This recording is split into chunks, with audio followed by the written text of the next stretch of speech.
The spread and prevention of diseases. The harmful living organisms, जे काही harmful micro ऑर्गॅनिझम्सचा जो पुढचा पॉईंट होता, the spread and prevention of diseases, तर या ठिकाणी आपण पाहणार आहे. तर या बीटमध्ये different micro organisms, specially pathogenic micro organisms आणि त्याचबरोबर the diseases caused by the microorganisms, which microorganism is responsible for the particular disease, its mode of infection and preventive measures. या ठिकाणी हा तक्ता जो दिलेला आहे तो आपल्याला अभ्यासायचा आहे. तर सगळ्यात पहिले नेम ऑफ डिसीजमध्ये एड्स दिलेला आहे. द रिस्पॉन्सिबल जो पॅथोजन आहे हा व्हायरल डिसीज असल्यामुळे viruses these are responsible pathogen. Then mode of infection, AIDS हा disease through the blood and semen of the infected person, milk of mother suffering from the AIDS. ते AIDS झालेल्या व्यक्तीच्या ब्लडमधून, सिमेनमधून आणि त्याचबरोबर आईच्या दुधामधून त्याच्या फिटसपर्यंत म्हणजे त्याच्या बाळाला एड्स हा डिसीज हा होऊ शकतो. प्रिव्हेंटिव्ह मेजर्स काय आहे? सेफ सेक्शुअल कॉन्टॅक्ट ठेवणं, avoid reuse of needles and injection. तर जे काही निडल्स आणि इंजेक्शन आहे ते रियूज करणे अवॉइड करायचे, म्हणजे एकदा काय इंजेक्शन वापरण्यात आलं तर ते इंजेक्शन्स परत यूज करायचे नाही, हे त्याच्यासाठी प्रिव्हेंटिव्ह मेजर्स. त्यानंतर सेकंड डिसीज आहे हिपॅटिटीस. हा सुद्धा व्हायरस डिसीज आहे, व्हायरल डिसीज आहे. हा डिसीज कंटॅमिनेटेड वॉटर आणि फूडमुळे होतो. कंटॅमिनेटेड म्हणजे काय? जे अस्वच्छ पाणी आहे आणि त्याचबरोबर जे शिळे अन्नपदार्थ आहे, जे कंटॅमिनेट झालेले आहे, अशा अन्नपदार्थामुळे आणि पाण्यामुळे हिपॅटायटिस डिसीज होत असतो. मग यासाठी आपल्याला काय प्रिव्हेंटिव्ह मेजर्स घ्यायचे? तर clean and filter the water.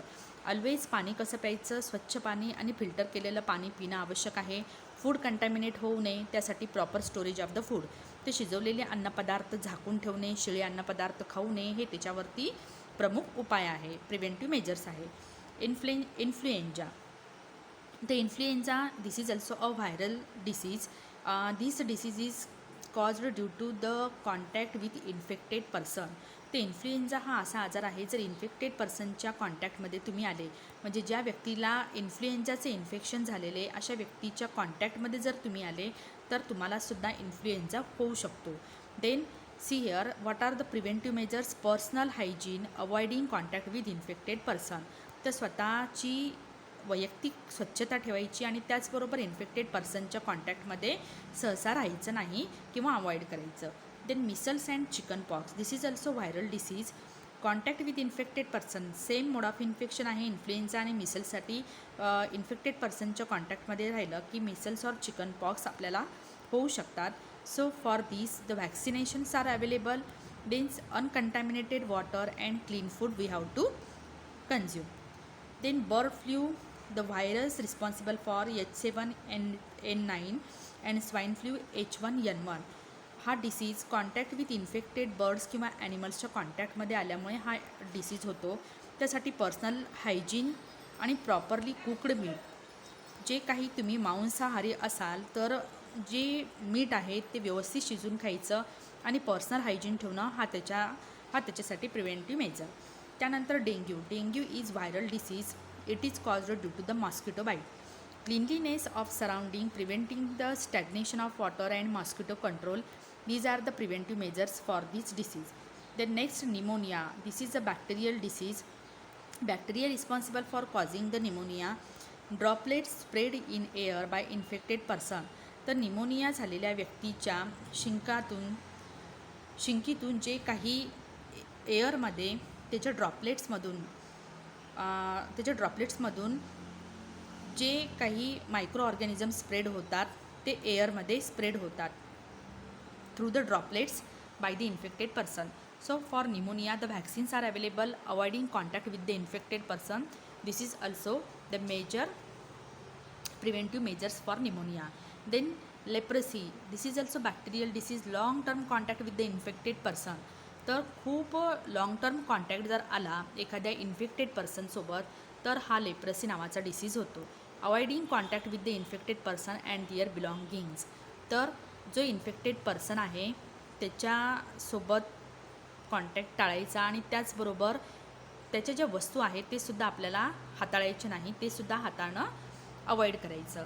Then cholera, this is a bacterial disease. Contaminated food आणि वॉटरमधून होणारा हा डिसीज आहे. clean food and water. So we have to consume the clean food and water. Then malaria. This is a this disease caused by the protozoa, mosquito bite and unclean surrounding. These are the mode of infection for the protozoa. डासांच्या चावण्यामुळे किंवा जर तुमच्या भोवतालची जागा ही unclean आहे, अस्वच्छता जर असेल तर त्यामुळे डास उद्भवतात आणि या मॉस्किटो बाईटमुळे मलेरिया हा डिसीज होतो. Cleanliness of surrounding, preventing the stagnation of water and controlling the mosquitoes. तर सगळ्यात महत्त्वाचं म्हणजे काय की सराउंडिंग क्लीन ठेवणं आवश्यक आहे, जेणेकरून मॉस्किटो होणार नाही. कोणत्याही ठिकाणी पाण्याचा जो साठा जर होत असेल तर पाण्याचा साठा खूप काळासाठी पाणी साठवून ठेवू नये. आणि त्याचबरोबर कंट्रोलिंग द मॉस्किटो कंट्रोल करण्यासाठी शक्यतो प्रयत्न करावे. These are the preventive measures. Then dandruff, ringworm and scabies. This is a fungal disease. Contact with the infected person and belongings like her clothes.